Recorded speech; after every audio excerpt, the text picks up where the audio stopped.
Those of you not familiar with ESIG, we're a membership-based nonprofit organization. We provide our members with objective information and resources for renewable energy and energy systems integration decisions, peer-to-peer networking opportunities, information and knowledge sharing, and professional education experiences. We held our spring technical workshop in Tucson in March, and our next activity will be the forecasting workshop in St. Paul next week from Tuesday through Thursday, June 19 to 21. This is a workshop on the applications of wind and solar power forecasting, power system planning and operations, and energy system integration. There's still time to register, and you're all invited to attend. ESIG is really quite a unique organization. I don't think there's anything else quite like it anywhere, and if you're new to use ESIG, I strongly encourage you to follow up with us if you like what you hear, and I think you'll be pleasantly surprised with what you find. You can find us at www.esig.energy. Okay, now just a few logistical matters before we get started. First of all, the phones will be muted for the duration of the webinar to avoid unnecessary distractions. So please use the question and answer box on the lower right side of your screen to submit questions, and we'll save 10 or 15 minutes at the end for a Q&A. We plan to wrap it up at the top of the hour, and an email with a link will be provided once the presentation and the audio file have been posted. You'll get an email from Ryan about that. So today our webinar will feature Ulrich Focken, a co-founder and CEO of Energy and Meteo Systems, a German company specialized in renewable power forecasting and energy management. Ulrich holds a PhD in the field of wind power forecasting from the University of Oldenburg in Germany. In 2004, together with Matthias Lang, Ulrich co-founded Energy and Meteo Systems, which soon emerged as one of the world's leading suppliers of wind and solar power forecasts. Under Ulrich's leadership, the company expanded its portfolio from forecasting to a range of services for renewable power integration into the electricity grid and energy markets, including its virtual power plant or VPP services. This webinar is going to describe how the portfolio formed by these aggregated units becomes a single dispatchable resource that offers flexibility and reliability services from the aggregated units into the electricity markets. With the interest in aggregation of DERs most everywhere, VPPs are gaining popularity worldwide. So without any further ado, let's go ahead and get started. I'll turn it over to Ulrich. Ulrich, please. Yeah, thanks, Charlie, for the invitation and the possibility to talk about virtual power plants here. So I think most of the folks out in the hearing here know our company more from forecasting perspective. But as Charlie mentioned before, we have the second big point we're dealing with is virtual power plants. We're just focusing on these two things and apply this more worldwide. Virtual power plants are getting more and more popular everywhere. In Germany, I think it's a 5-6 years history already where they are operational and running for large parts of portfolios. So I think in Germany it's standard for wind, solar, biogas, and other assets to be part of virtual power plants of single portfolios balanced by traders or utilities. Or in the future, we will see some more on grid operators. I just came from Berlin where we're on grid operators sitting together, and it will be more focused for grid operators and TSOs also to run a virtual power plant. I'll come to that later. So the topic was about forecasting and virtual power plants. The description was more about virtual power plants. So I will point out at the beginning a little bit more about VPPs, and then have one big block about forecasting in VPPs. I will not go into details on all the forecasting issues because we have the workshop next week to go in more detail in how to do forecasting and all the methodologies for mesoscale modeling and so on. So first question here, what is a VPP?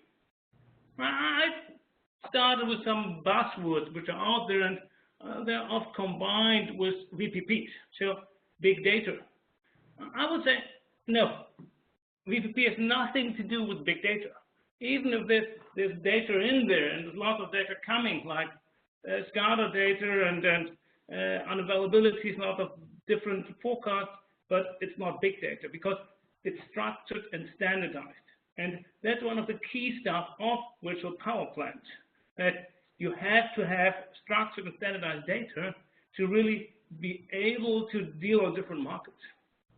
The second buzzword I want to put here is artificial AI. It's the same here. It's just a buzzword, but it has nothing to do, or only a minor stuff, with VPPs. So in VPPs, mainly it has to be a robust methodology, and it's mostly deterministic methodologies. So it's nothing with AI mostly has to do with big data. We don't have big data, so from our perspective, we don't need AI in this context.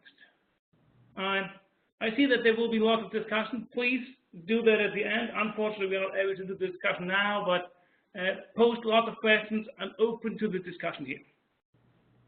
Third point, big validation, and there's a big yes. So what we faced in our operational business of VPPs is that this is the big topic of VPPs. Even if it sounds a little boring. So I studied physics, and when I started with the VPP business, I thought about, okay, we need really large methodologies, complex methodologies to do different market stuff. But when I do that in practice, no, that's not the case. So the main stuff is, unfortunately, because it's a little bit boring, it's validation. So it's all about data, validation, and then put it together to a robust methodology. Coming back to the 2 point forecasting and VPP. So at forecasting, we can talk a lot about different and complex methodologies, mesoscale modeling, RAM forecast, and ensemble forecasting and all that stuff. The VPP is a software tool which assists you in doing your job. So it's assistant, robust software solution. I would like to go today into some more details, and in deep details on what does it mean. And this is, as mentioned, it is not complex. It's thousands or even more small different things which you have to think about. So it's a lot of small pieces which have to be robust, and not one big shot like principal component analysis or whatsoever you can think about. So starting with why do you need a VPP? So think about there's a utility or trader or even a grid operator, and you have to manage 200 wind farms, 100 solar farms, 20 CHPs, 20 hydro units, 5 gas units, 50 demand response assets. That's something what is standard right now in Germany. So I come to the German case quite often today because this is a case where it's developed from where we are sitting. We do that for several years right now, and what we see, which now goes into the world, and everywhere it looks at different things, at the same issue here. And the assets you have could be your own assets, it could be a PPA asset, or a mixture. Or some VPPs are really specific for one case only. For UK, for example, what we see there is it's only batteries for flexibility market, because flexibility market there is lots of money in there. So let's do batteries, and there's lots of companies right now like Lime Jump or Ecotricity. They need a VPP just for batteries, nothing more. Now they expand to other assets, but it's beginning only with one asset, and then they say, well, maybe we can use other stuff as well. And then that's the system. What should it do? So from my point of view, it's 5 points. The first thing is collect all data which is necessary from all assets. I come to that later on, because there's a big mixture, as you can see above. The assets are all different. They all have different data types and it's interconnected. Then you have monitor all the data. This is a really big point. When I got to the beginning on it's a big evaluation, and there's a lot of corrupt data, missing data, which you have to deal with, and you have a lot of troubleshooting on connection problems and all that stuff. Then, if you have all the data, if you have the monitored, you have calculate plant schedules. So you need schedules for each plant, for portfolios, for markets. This should the VPP does need some constraints which you have on each asset, which you have to use for that calculating of schedules. If this is done, optimize your portfolio of the different markets. So this is, from my perspective, an important point here as well. So a VPP offers normally the opportunity to go to different markets. So as for example, Lime Jump in the UK that just go to flexibility market with batteries. It's only a very small part, but the VPP should be that well structured that you can deal with a portfolio of different markets. And I come to that later on. And of course, if you have traded on the market, and then of course after that, the portfolio should behave like you traded. So there should be an automatic or manual scheduling using remote control and really make the assets behave as you like them to behave. And this is something which is in detail complex again. Coming maybe to the most boring part in the beginning. This is data collections. And I have something which was, just to give an example, only on wind power. It's totally the same story for every other asset type out there. If it's wind, solar, or batteries, everything similar like this example here. So the connection to the SCADA system, it's not standardized, unfortunately. So every manufacturer is using their different protocols and different definition of data points. So as Enercon use OPC, SCADA International, Modbus, Gamesa, different stuff, Senvion, they all use different protocols. So you really want to deal with all that stuff, or you need a solution which just says, okay, hey, there's a Gamesa wind farm, give me this and these data points, I need power, I need icing information, I need portable power and some other data points, and it's there. So protocol works, data point is standardized. And I think this is one of the really the core features of a VPP, to make SCADA connections in a proper way, and to bring all the interfaces, and to standardize all the data.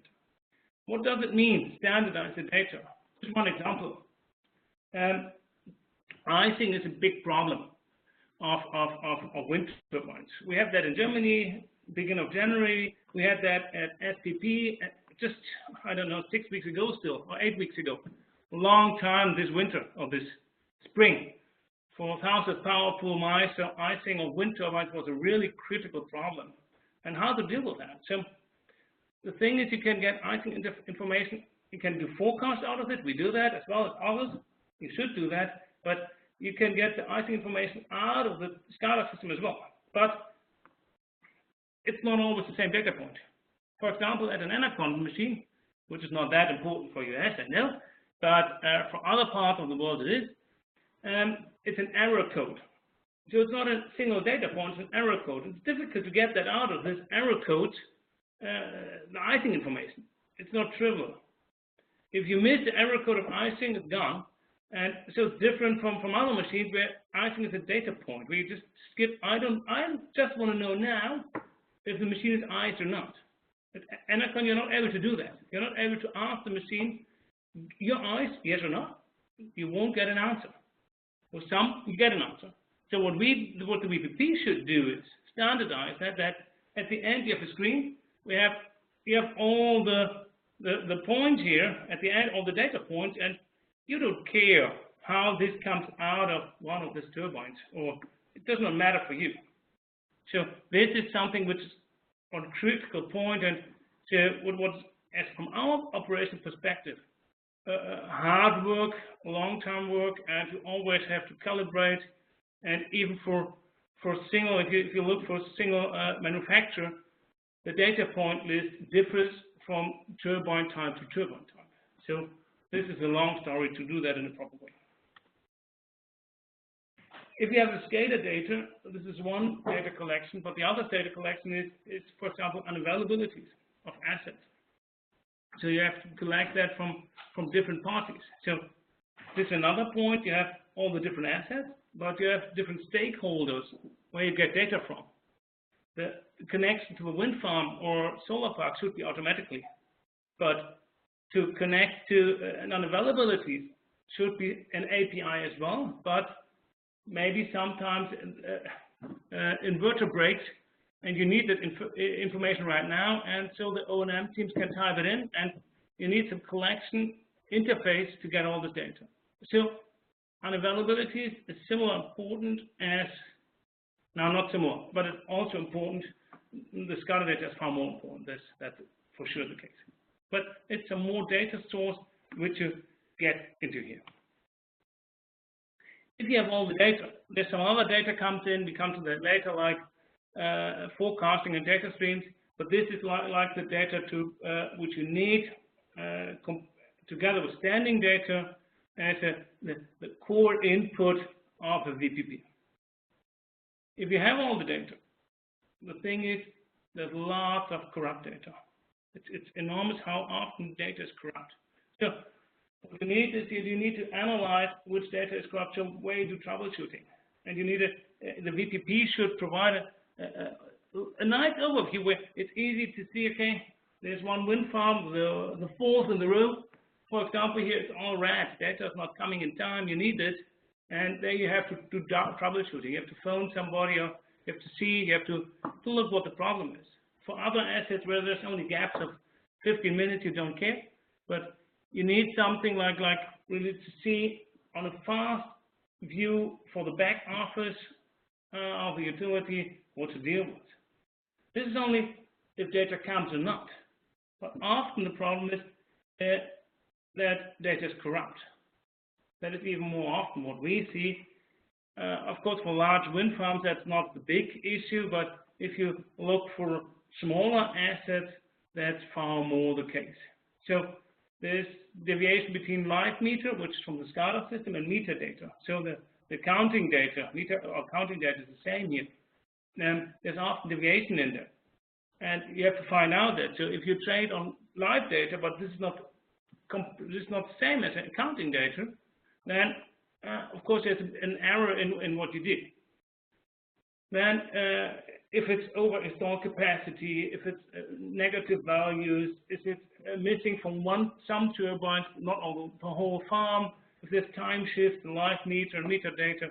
So there's lots of errors, and what the VPP should give you is something like a very fast overview on what the errors comes from. Should give you a list where you can see, okay, this data makes this problem, and then you look at it and can do troubleshooting. For example, one example here is that there's a time shift, for example. We see that quite often, that the time at the SCADA computer is not the same as what we expect. So it could be UTC, it could be Eastern, it could be Eastern summer, Eastern winter. So that is what we see quite often, that there's a difference, what you can see here, between the meter data, here it's 15-minute data, and the live data, which of course we should be received on second or 10-second values. And there should be automatic algorithms, like what I've shown, the blacklisting, to automatically detect the data, throw it out, give an alarm, says, here, look for this data stream, not working properly, and then you really can do troubleshooting on that. So this is a most important thing, and what we have seen from our customers, is something, if you have larger VPPs, not only with 1, 2, or 3 assets, but with 100, 500 assets, it's one of the most work you put into a VPP or into a portfolio which you would like to run as one asset. So that's what Charlie mentioned in the beginning, that the aim of a VPP is that a portfolio of smaller assets behave like one asset in the market.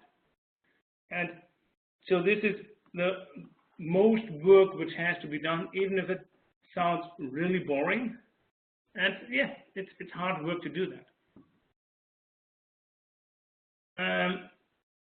The same thing is like for the different data streams, like the meter data, which is called here MS-Cont data. It's a format in Germany. SCADA data, like standing data, forecast.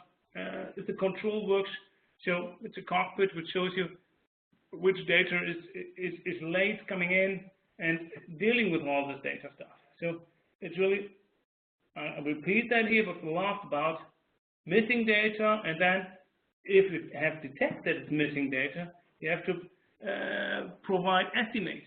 So the system has to calculate estimates for the data which is missing, so that you're not running blind with a portfolio maybe of 3,000 megawatt, but 300 megawatt data is missing, and you run only on 2,700 megawatt. That should not be the case. So the thing is here, big overview, this asset gives this problem. You see that you can do troubleshooting, first thing, or a second thing. First thing, the system should provide estimates on missing data, so that you at the end have some robust line, which is a white curve here, for single asset, which you can deal with. So until now, I just talked about receiving data, looking for data, data monitoring, blacklisting, providing estimates, and now I think we're at the edge where we can start really working with the data. First thing we have to look on that is if we have good data, which is a robust data stream, here showed for one asset, for example, is that you need forecasting for that. Forecasting is needed for different time frames. I think we discussed that a lot, as I mentioned in the forecasting workshops. I think a lot of you will hopefully will see next week as a ISIC workshop on forecasting. And I just showed here that there's different time frames what you need. There's an orange curve. This is a day ahead curve, and maybe you can see that a little bit difficult to see the red one here. This is a very short-term forecast for maybe 15 minutes ahead, so we're a very short-term frame. So this comes in, and this is the basic for scheduling the assets.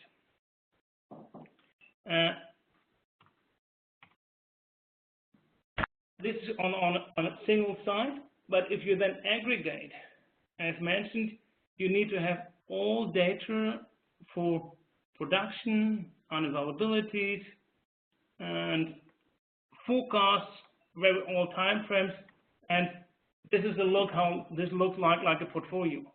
And all that what we have seen until now is not important for the trader himself sitting in front. He does not care about all what I've talked about now. So this should be done by back office, the trader who really works on a daily basis on the different markets, does not care on all the single assets. He just want to look at the portfolio, and the portfolio for maybe one balancing area, maybe for one type, for one customer, whatsoever. This is, or for one market. And this is what we see here, like day ahead forecast with a large error here, so that is visible, then live data and very short-term forecast. So all the aggregation should be robust, and yeah, it took lots of work to make to define how to deal with all errors which could occur in this kind of process. And now you see what I want to say with my talk a little bit, maybe as a medium statement, that if VPP is not one big strategy, it's 1,000 different small aspects you have to deal with, and every small aspect has to be robust. To provide uncertainty was a big topic as well on discussions, and how to provide that in SCADA systems. I think a VPP is something like a SCADA systems. What we have seen is that providing uncertainty in automatic decision processes is quite a big thing. So it's not simple to do that. And the standard application for uncertainties is a visual impact of the user. So this is what we show here in spreads. So the orange line is a deterministic forecast, the best guess forecast, the combination out of different forecasts, and the uncertainty is a spread which shows you hopefully unsymmetric.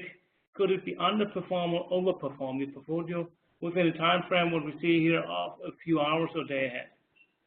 And this is the standard way on dealing with uncertainties in the process of VPPs, or also other topics, but also in the VPP. This is a live view where you can see that at this point where the red line is live, and there the forecast goes on. I want to do one small step into the forecasting issue of very short-term forecasting. So you have done all the day ahead stuff, you've done all the intraday stuff for a few hours ahead, but then you look really in the very short term of forecasting. So what we see here is the error as a mean absolute error in percentage normalized of installed capacity over the prediction horizon up to 1 hour. What we see here that it's steep increasing in the beginning at the first minute. The basic for this calculation is that the measurement at point 0 right now is fully available, so the forecast error is 0. But this is not the case.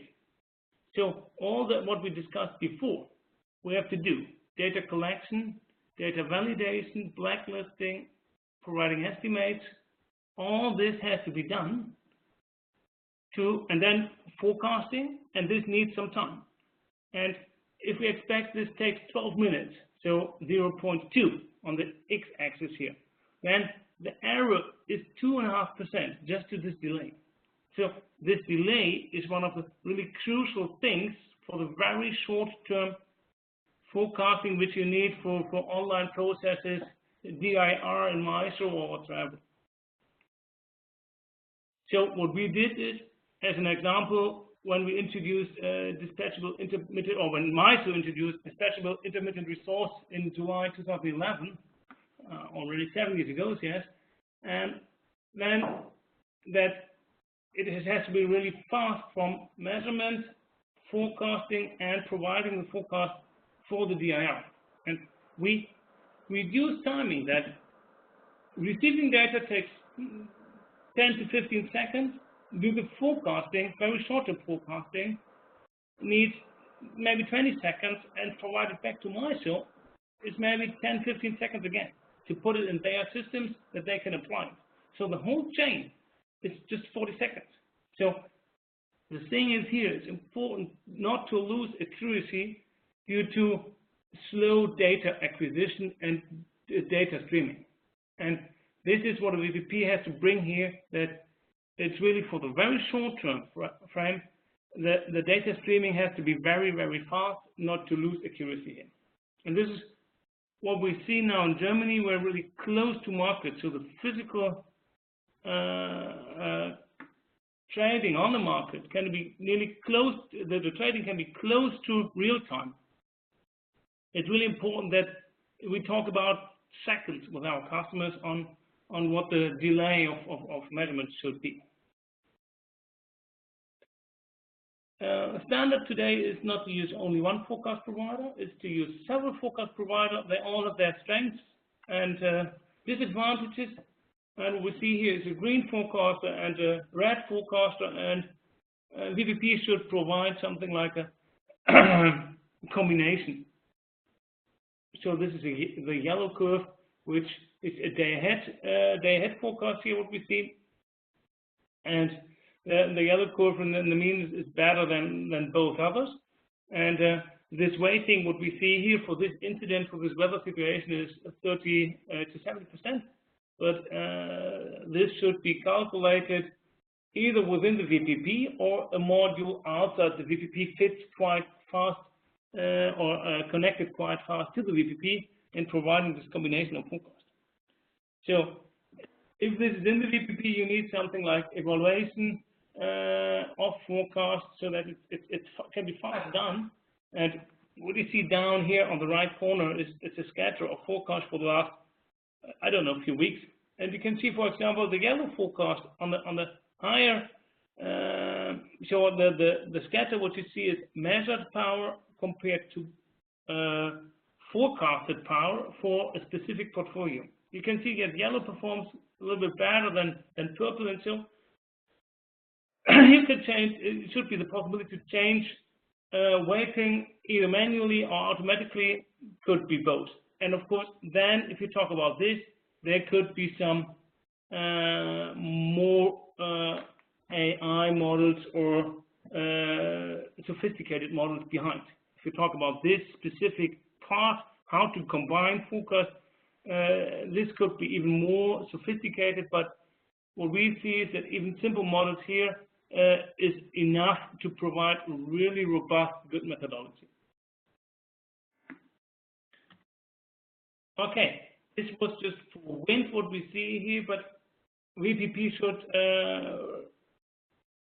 be able to deal with different other assets. So one other example here, how to define schedules for cold warehouse, cold storing facility. So here it's not a physical forecasting of weather and then applying some unavailability. It's totally different. It's fuel prices, minimum running time, min-max power and power steps, because the cooling facilities generators are not able to go continuous. Then it's outside temperature, which gives you some amount of cool you need, minimum energy you need for the whole day. So you need, for example, 10 megawatt hours cooling for the day and charging level. And then you need to have a big box of possibility to define constraints for each asset. And these constraints could be similar for different asset types, but could be also very specific for the types of assets. So here you have a big variety comparable to what I talked about in the beginning. In the beginning, I talked about the interfacing style system, but this is a very big variety here. But here, again, you have a big variety of different constraints you need to provide optimized schedules for different asset types.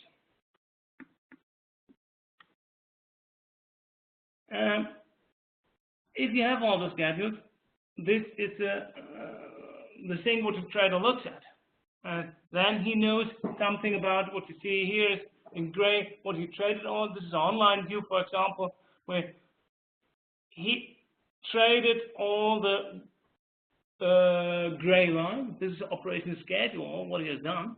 The white curve is the actual production, and the orange curve is the forecast. So here, a utility trader has as one view, and this should provide, be provided by a VPP, and a very compressed overview on information you need. And this, for sure, on portfolio level and not for single assets. This is not important.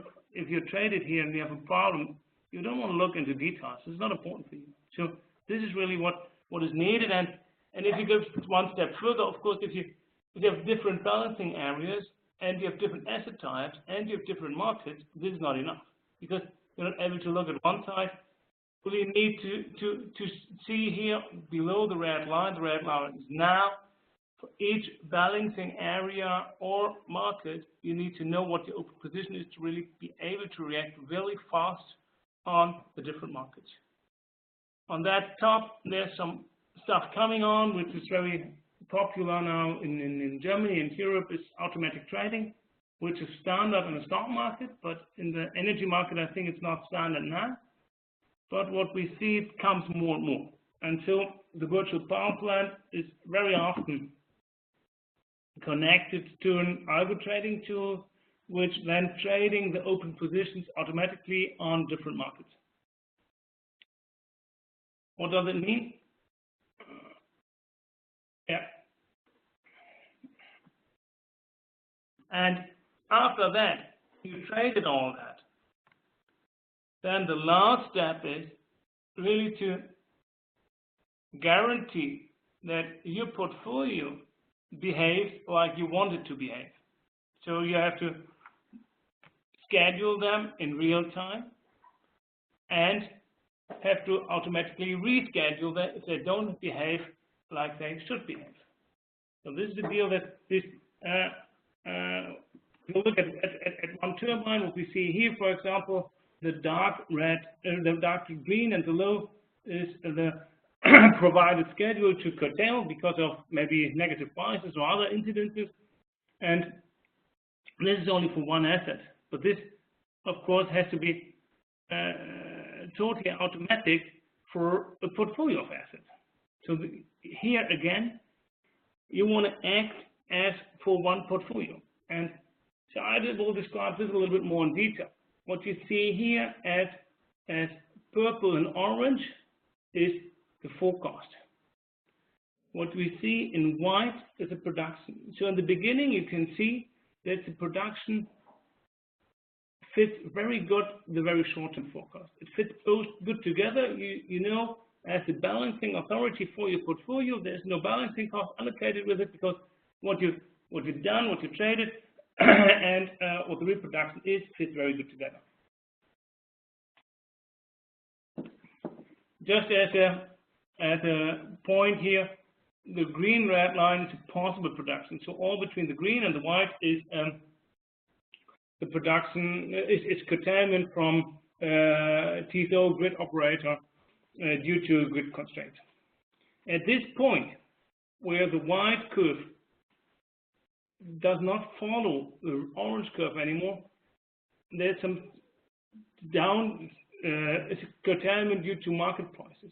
At the top, you see some plot of the apex spot, which is the auction in France, Germany, and Switzerland, and Austria.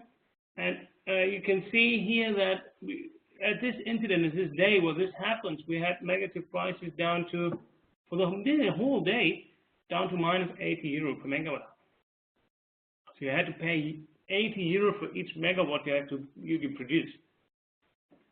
Of course, this is stupid to do that. We have some tax credit here as well. So below 70 euro, it does not make sense in Germany to produce wind power.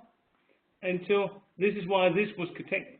And what you see, maybe not too good, but the gray line, which is really close to the white line here, this is a schedule. This is a schedule provided by the VPP to the whole portfolio, where we talk about now it's roughly 4,000 megawatts, 4 gigawatt of portfolio, which is wind, solar, and some other assets. And you really can see that the real production follows the schedule quite good. And then here at the end, it comes up to nearly the forecast again. There's a small curtailment at the end. There's some small curtailment again. But this is something which has to go totally automatically, because what is behind here is 500 assets. So it's not one, it's 500 assets. And critical. So this is done due to negative prices, DIR at MISO, ancillary services, demand response. So this is something where you need this scheduling and remote control. And there's one slide missing. The most important here is that this has to be totally automatically. And what we see if you deal with 500 assets is standard stuff that they are not doing what you want. So there's out of 500 assets, you always have some they don't know, they're not reacting at all. Communication breaks down. And this, and so you have to do an automatic rescheduling so that really your production fits to your schedule. And this is what a VPP should manage. They should manage all schedules for all assets and do an automatic rescheduling. And the thing is here, the big problem is on what is your optimization function of the rescheduling. Is it you just go to the schedule, or you overperform, you underperform? So there's lots of small things which you have to take into account to do that. And this is what a VPP should provide, that really at the end, the schedule, then the power production fits to the schedule.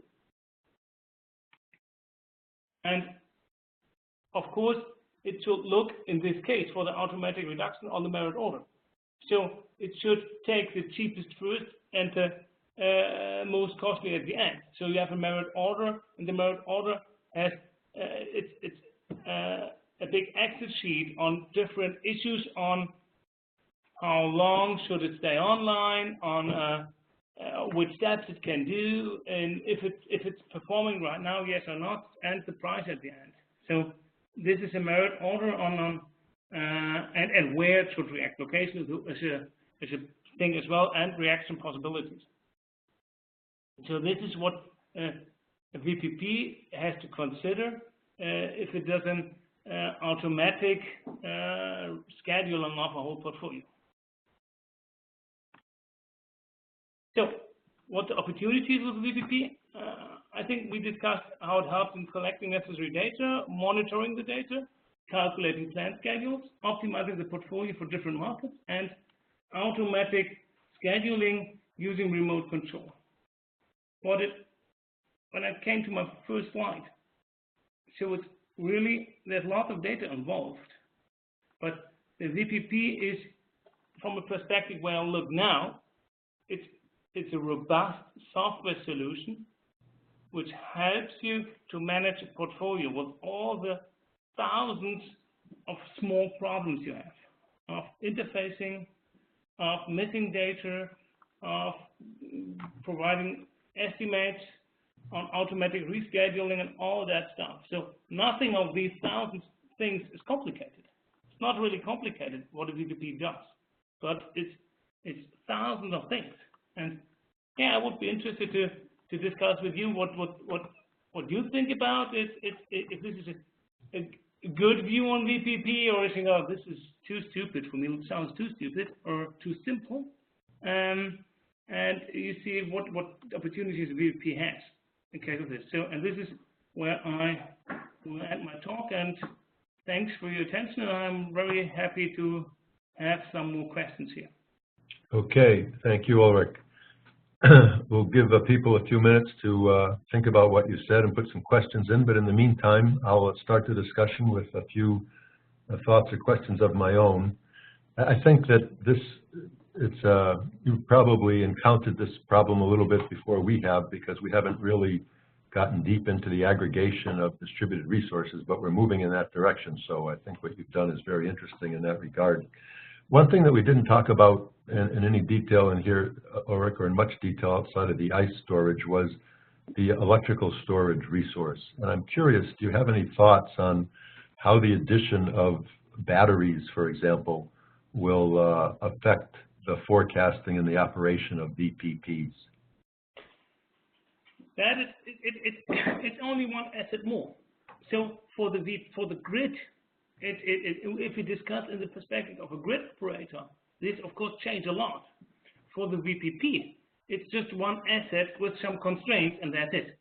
So this is, if you have a cold warehouse, it's for VPP nothing different than a battery. So let's take the viewpoint of the TSO then for a moment then. Not just for the storage resource, but for all the resources. Does the TSO look at the operation of a VPP any differently from how he looks at the operation of any other plant that fits into the market? And how does that view change on the TSO's part as storage gets aggregated? Even for the TSO, there is no difference, because a VPP should act as one entity. So if you look for VPP side at the portfolio level, it's one schedule and it behaves like that schedule. And if there's wind combined with batteries and solar and hydro, it behaves as one asset, and it should provide what is promised.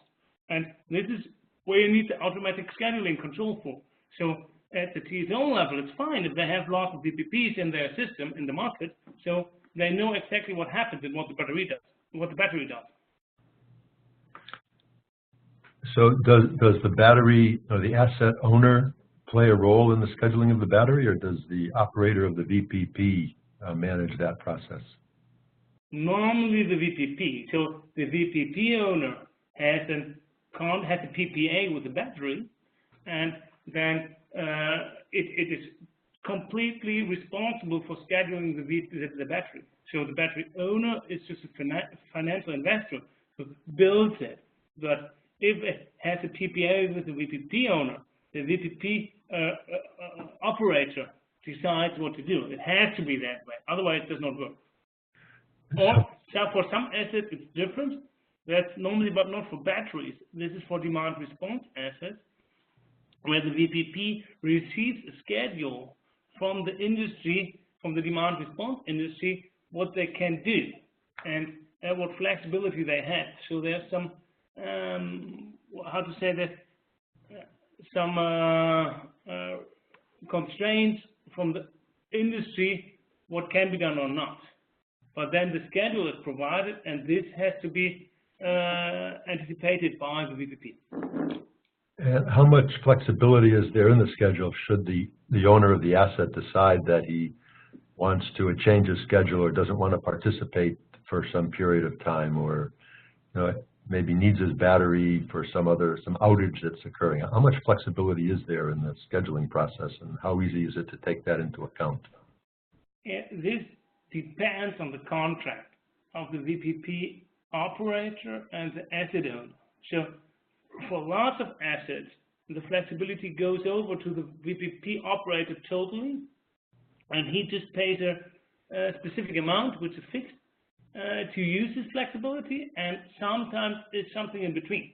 And then, of course, you need some possibility you reschedule your flexibility or your potential, or you tell the VPP operator, okay, today or tomorrow I don't have any flexibility for me, please don't use my battery, I use it myself.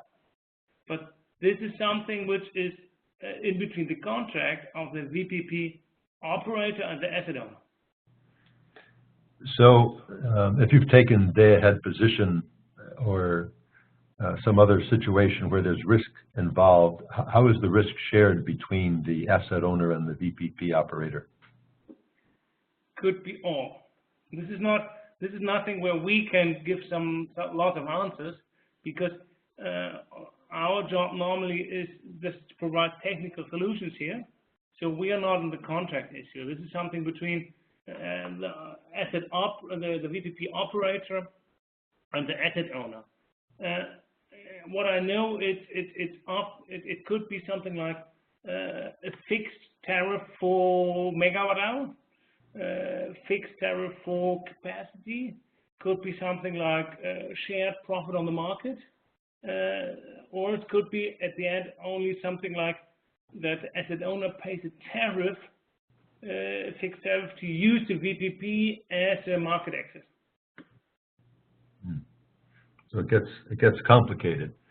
Another complication. But that's a contract issue. That's really a contract issue, which is always a little bit complicated. Yeah.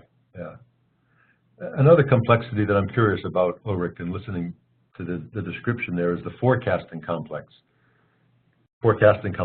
because you've got the wind plant that you're forecasting for, you've got the solar plant, you've got the load or the demand response, maybe storage, maybe CHP.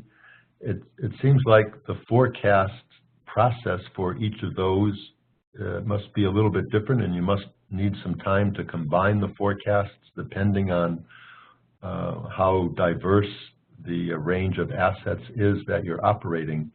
How does that forecasting complexity affect the accuracy of the overall process and the operation of the VPP and the time lags?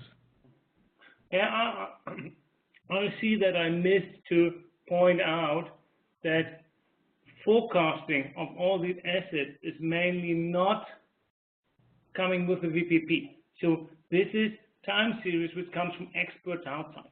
So the forecasting of solar and wind, for example, is normally not provided by the VPP. Sometimes yes, but there's experts out there for forecasting, like DNVGL, they are here as well. I just see them in the attendee list, or others who are experts, and the VPP just offers an interface to integrate all this forecast.